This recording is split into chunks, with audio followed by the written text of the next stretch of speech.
it's Chris here from Beyond Cataclysm. If you've not heard of us, we are a micro publisher. We like creators, we like creating things, and we also run a web store where we sell cool things that we've made and other people have made. As part of that, sometimes people send us cool stuff. If you want to send us cool stuff, go to our website and send us some cool stuff. We're always happy to receive that. Unfortunately, we can't possibly stock everything in the whole world. And so we do, it is great when people send us things, and it does absolutely, increase the chance that we think, okay, let's take a look at this and stock it. I'm not saying there's any kind of nepotism there, just a little bit of realism, And what we also like, we like relationship with creators. So we like to get to know people. We often send out free stuff when people order things. And today I'm going to be talking about Sealight Studios and some of the cool things that they make. So Sealight got in contact, I believe it is LP Mills. Let me just jump on the front of something there. LP Mills. If you want to find out more about Sealight Studios, let me give you a logo there, Sealight Studios. Check them out on Instagram, c.lightstudios on Instagram. Anyway, let me just take you through a few of the things that they have made, and there's some pretty cool things in here. So first of all, we've got the Rekindling, some very nice art there.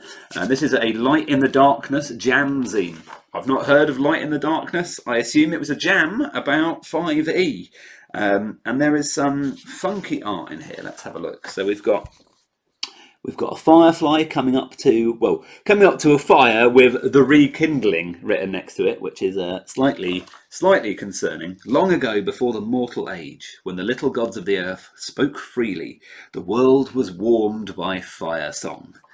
I mean, I'm immediately on board with that. So what it looks like we've got here is a sort of a set of adventures, or a kind of a small module set in the Emberlands, which again is a pretty cool title. So we've got a little map here. It's just a kind of a basic thing. It's not like a really detailed kind of, you're not getting an A4 book that's this thick here, but you're getting something that gives you a bit of setting. And we've got some 5e monsters. There's a Pyro White, very nice, and the Smouldering Grounds, and then the Quelled Spirit. And I'm not a big 5e player, but I am enjoying the art here. And of course, you could always adjust it for OSR or Morkborg or anything like that. And it must be said, there are a lot of D&D 5e players out there. So there we go. A sunless, soot-filled sky, a heartbroken god, and a curse broken by kindness. There we go. That's the Rekindling. We've got the Multiversal Garden. This is a guide of hermetic herbology, and I've already had a bit of a look through this one. So this one's just full of, it's not one that's showing up brilliantly on the camera. Let's have a look. It's full of very, very weird vegetables, and I think it's, let's have a look. I think it's kind of system agnostic. I'm just having a look through. I'm not seeing any obvious signs of stats for any particular game. That's fine. So it's all about the weird and wacky world of strange vegetables. And so let's have so we've got a horned tunip, uncommon, practical, military. So we've got whether or not that is a piece of public domain art or whether or not that's been edited, a cannon with flowers coming out the front of it's pretty brilliant. The one that jumped out at me was, and it's one of the first ones, is the Sovereign's Turnip. So we've got a picture here of something looking a little bit, it's kind of looking a bit like Edward the Second, 8th, 6th. One of the one a few before Elizabeth. I'm sorry, not big on my sovereignty. There's a vibe of a kind of Edwardian / Victorian gentleman there. Often difficult to cultivate, this root vegetable is considered a true champion in the culinary world, recognised by the vivid red of its leaves and the contemporary fetid paleness of its root bulb. The sovereign's turnip grows best in rich, loamy soil in monarchical societies. So we've got a vegetable here that only grows if there's a king, basically, which I just think is ridiculous. And there's right at the bottom, I'm not sure you're going to be able to read it on the screen. There's a tiny little bit here. It says, experiments in natural philosophy have determined the society in which the sovereign's turnip is grown must be monarchical in nature. So it must have a king or a queen. Republics, dictatorships, caliphates, and anarcho-communist communities have all proven to be less than ideal growing conditions for a sovereign's turnips. A would-be gardener should consider long and hard as to whether this result is worth installing a monarchy, however. I mean, the ludicrousness of the idea of installing monarchy, of getting rid of whatever, your republic or democracy in order to be able to grow turnips. Well, yeah, there we go. We have the Hoard of the Star Mage, and again, I think this is another little adventure zine, similar style and setup to the Rekindling, but we've got your. I have read your stars. Oh, I have read the stars and seen your fortune. Only doom awaits. And this is much more of a kind of a like a sci-fi kind of. I'm not saying it's set specifically in a sci-fi world, but it's a bit more modern than the Rekindling potentially. And you've got okay, so you've got Marauding is the last of the Asterial. Where is it? Asterial mages. And then what you've got here is you've got a load of constellations, and he can harness the power of the stars by weaving them in. And that, I say they can harness the power of the stars. But I mean, I love that there. The idea that as part of your GMing and your world building, you'd be like, we could look for certain constellations and flavour the game with that. Nice. We're halfway through, okay, and I'm banging on about these mostly because it's amazing that oh man, I'm so bad. Sealight, I keep thinking Sea Bright, but it's so great that Sealight sent us some stuff. And LP, if you are watching this, thank you very much for sending us 3 things to have a look at. I did even try and pay, and you said no, you wouldn't have any money. So we plan to stock these in the Beyond Cataclysm store. I'm not sure how much of each. Comment in the video and tell us that you're interested in things. I've got, well, about 5 things left, but I've got 3 things left. So we've got the Right Hand Path, and this, I think, this is the broadest idea that we've got here, and it's a perfect bound. It's a full book rather than a little zine, and this is a storytelling RPG of magic, most strange, and it's got a very nice. It's kind of the artwork throughout. It's a bit of a nod to that kind of what is it? Like ancient monk kind of illustration books you've got, and so what this is a 2-player game based on you just using 2 6-sided dice and a pen and pencil and some paper, and one of you is playing this magician and the other one is playing the rest of the world. But rather than it being a game, because you can play any game solo or 2-player if you want to, things don't have to kind of fit the rules. You can play however you want to, but this is designed for that. And so you've kind of got one person's really entering the zone as the magician, and the other one is everything else. And your magician is aiming to collect prestige, gold, and morale. Morale referring to the willpower and mood of the magician, and gold and prestige probably explain themselves. And you're going to be mostly doing this with spells. Lots and lots of spells through conflict. 1 action spell, familiar ability, or boon activation being your action each turn. I'm going to just read you like the little section that I read that I kind of sold the game to me. Let us consider a battle with a denizen of the fairy world. I'm just reading this bit here. Denizen of the fairy world. Such beings cannot be killed, for their life is tied to the earth itself. Therefore, the magician's adversary must be incapacitated. The cunning magician may wish to spend their turn casting a spell that causes vines to spring from the earth. They roll a hex move. If successful, vines will wrap themselves around the adversary. The adversary may then spend its turn trying to break free. If it's successful, the magician must devise another way to trap or banish their foe. If the adversary fails to break its bonds, the magician may spend their next turn fortifying their hex to make the spell permanent. So that's just one way that you could have battles happening.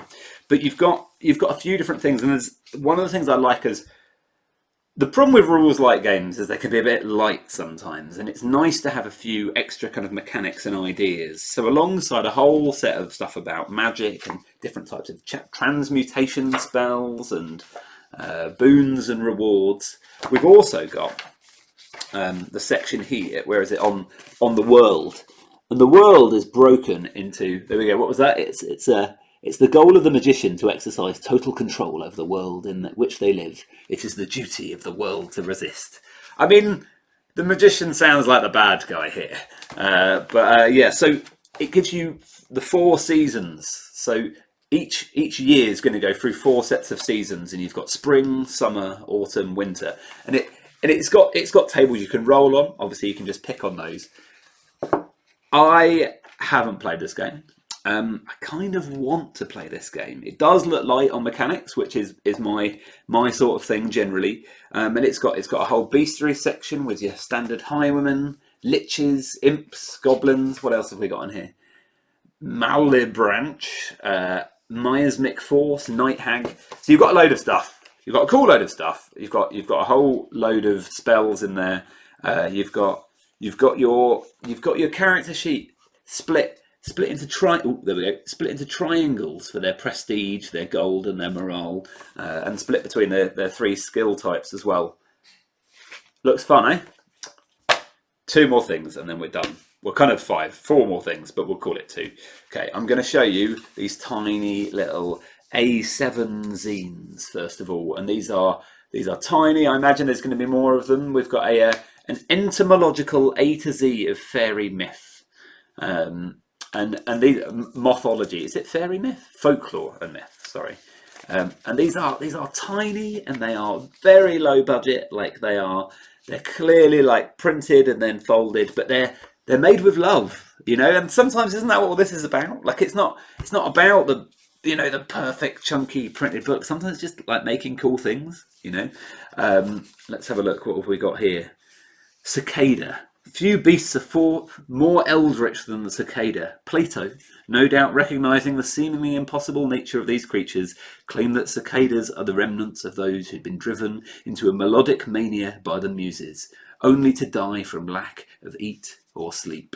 And like cicadas, I'm pretty sure those are those things that like chirruping's a word, that like a bit like grasshoppers, which are the ones like in movies where they like go out into the marshes and there's just this buzzing noise. And if you're being driven mad, well, there you go.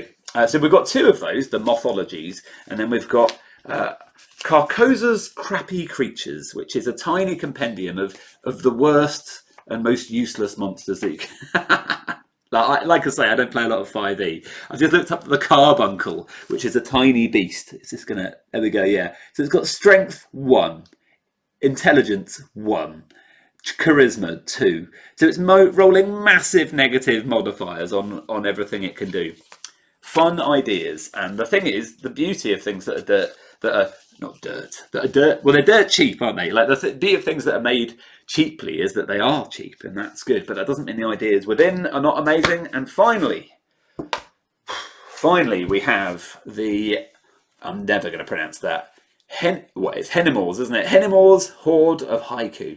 And I wonder if Hennimore's is that a link to, there was those of you who've watched Mitchell and Webb, they have a chap called Hennimore who terrible things happens to. Anyway, so this is a Hoard of Haiku. Okay, it's built for 5e. It's a 5e zine, but everything in here is haikus. Those little Japanese sort of poems, and you have, I think is it 5 syllables on the first line, 7, and then 3. So you've got, each dragon has its hoard. Some upon their backs, secreted in towers, caves, and mountains. So this is a whole set of different ideas and different. I think the idea is that Hennimore is a kind of weird solitary person who's got riddles hidden in haikus. But the bit that I think is genius, that I've never seen in anything, this here is a double spread haiku generator. Okay, so let's make a haiku weapon. Okay, I haven't got a dice. Okay, we're rolling a 20. Okay, a magical brain rolling. 17, 3, and 2. Okay. Bowstaff, from a bog, grants you the power of flight, lost for many years. Amazing. Amazing. Okay. And like it says 5e, but this works in anything, doesn't it? You know, this gives you the flavour and it gives you some mechanics, you know. So we've got there, I've got a bow staff that's found in a bog, lost for many years. Well, of course it was lost for many years in the bog, and it gives you the power of flight. So if you're holding this staff, then you can fly. Yes. Yes, yes, yes. Oh, we've got items and artifacts. Is there more? Yeah, there is. There's quite a lot of lore here, and there's a monster for when you want to fight Hennimore as well. I'm mostly getting excited about these tables. We're going to create a location. Okay, come on, internet mind, help me do a D20. I should just go and get a D20. I've got loads of them. Is it rubbish to just walk off screen in a video and get a D20? No, it's not rubbish. It's fine. Oh. Find your D20. He's got a D20. He's coming back onto the screen. This is nothing if not low budget. Okay. Open up a D20. You've got to do these things properly. Okay. To those of you who are already casting psychic numbers at the screen, I do apologise for wasting your eldritch energy. Okay, I'm going to roll it here so you can see, but then I've chosen yellow dice with white, so you probably can't see. Yeah, you can't see that, can you? It is a 6 and a 1 and a 6. Okay, so our location. This is where we're going to end the video today. We are in lush, bountiful fields, memory of a battle. Do not lose your mind. Brilliant. So that is, this is one of the favourite things I've looked at this week, and I got Pirate Borg through this week, and this is still pretty exciting. Hennimore's Hoard of Haiku. There we go. So this is all cool stuff. You can buy these directly from Sealight Studios, I'm sure. Please do that. Support creators directly. You can also buy, well, one of all of these things from us at the moment, but we're definitely going to be stocking some of these things. So thank you very much for sending us things to have a look at.